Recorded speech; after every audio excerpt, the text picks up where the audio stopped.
Assalamualaikum warahmatullahi wabarakatuh. Perkenalkan saya Siti Fatimah dengan NIM 2310 1241200007 dari Universitas Lambung Mangkurat Banjarmasin, Fakultas Keguruan dan Ilmu Pendidikan, Program Studi Pendidikan Seni Pertunjukan. Baik, di sini saya akan melaksanakan presentasi yang diberikan oleh dosen mata kuliah Bahasa Indonesia yaitu Bapak Ahsani Takwim. Jadi di sini saya akan membahas mengenai penggunaan bahasa Indonesia yang menurut saya susah untuk saya pahami. Jadi sekarang itu saya akan membahas mengenai penggunaan kata di, yang dimana terkadang saya itu susah membedakan cara menulis di ini harus digabung atau dipisah. Jadi setelah saya cari solusinya, saya menemukannya di website resmi HMJKPI IAIN Syekh Nurjati Cirebon. Jadi di sini mereka menjelaskan mengenai penggunaan kata di yang dipisah dan di yang digabung. Jadi yang pertama-tama saya akan membahas mengenai di yang digabung. Jadi di yang digabung itu adalah jikalau setelah kata di ada kata kerja. Contohnya seperti dimasak, dibaca, dijual, seperti itu. Jadi jika setelah kata di ada kata kerja, itu berarti tandanya harus digabung. Nah, kalau untuk kata di yang dipisah, itu setelah kata di harus ada kata keterangan tempat atau waktu. Contohnya seperti di Banjarmasin, di perusahaan, di kantor. Nah, karena setelah kata di ada kata keterangan tempat, jadi harus dipisah. Begitupun halnya untuk keterangan waktu, seperti contohnya di masa, di zaman, pun demikian harus dipisah. Untuk penggunaan kata di yang dipisah itu harus ada kata keterangan tempat dan waktu setelah kata di. Kalau digabung berarti ada kata kerja setelah kata di. Sekarang saya akan membahas penggunaan kata ganti. Saya terkadang juga sering salah penggunaan kata ganti. Itu harus digabung atau dipisah. Jadi setelah saya mencari tahu solusi, saya menemukannya dari Tirto ID. Nah, di sini mereka itu menjelaskan penggunaan kata ganti yang benar itu tuh harus dipisah atau harus digabung.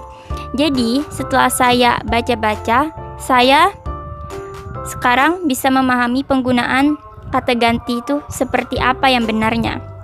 Jadi pertama, jika sebelum kata ganti itu tidak ada formula keterangan. Contohnya seperti, "Nak, tolong kau ambilkan buku itu." Nah, setelah kata ganti sebelum kata ganti kau itu kan tidak ada kata keterangan. Nah, jadi jika sebelum kata ganti tidak menunjukkan kata keterangan atau formula keterangan, jadi di situ tandanya kata ganti dengan kata sebelumnya harus digabung, yaitu kau ambilkan. Nah, kau ambilkan itu saya sering salah. Biasanya terkadang saya suka pisah karena saya pikir itu tuh terkadang harus dipisah. Ternyata setelah saya cari tahu itu tuh harus digabung karena sebelum kata kau itu tidak ada formula keterangannya. Oke, jadi seperti itu. Jika tidak ada formula keterangan di depan kata ganti, seperti contohnya tadi, kau ambilkan, di depan kau atau kata ganti tidak memiliki formula keterangan, berarti kau ambilkannya digabung. Oke. Untuk selanjutnya, penggunaan kata ganti yang dipisah. Nah, jadi jika penggunaan kata ganti yang dipisah ini kebalikan dari yang sebelumnya.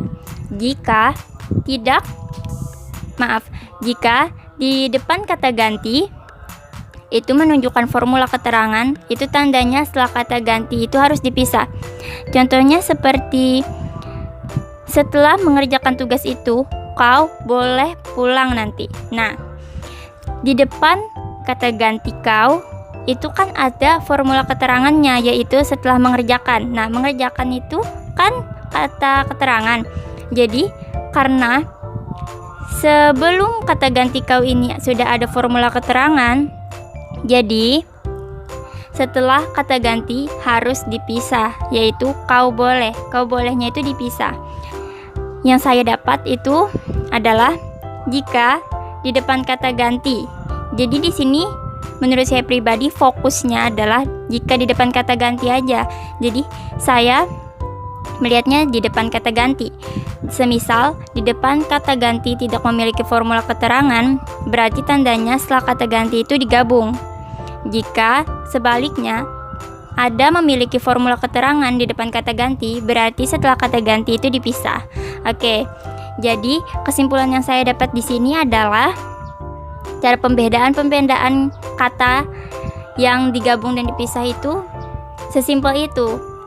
Nah, untuk penggunaan kata ganti, jikalau di depan kata ganti tidak memiliki formula keterangan, itu berarti setelah kata ganti itu harus digabung.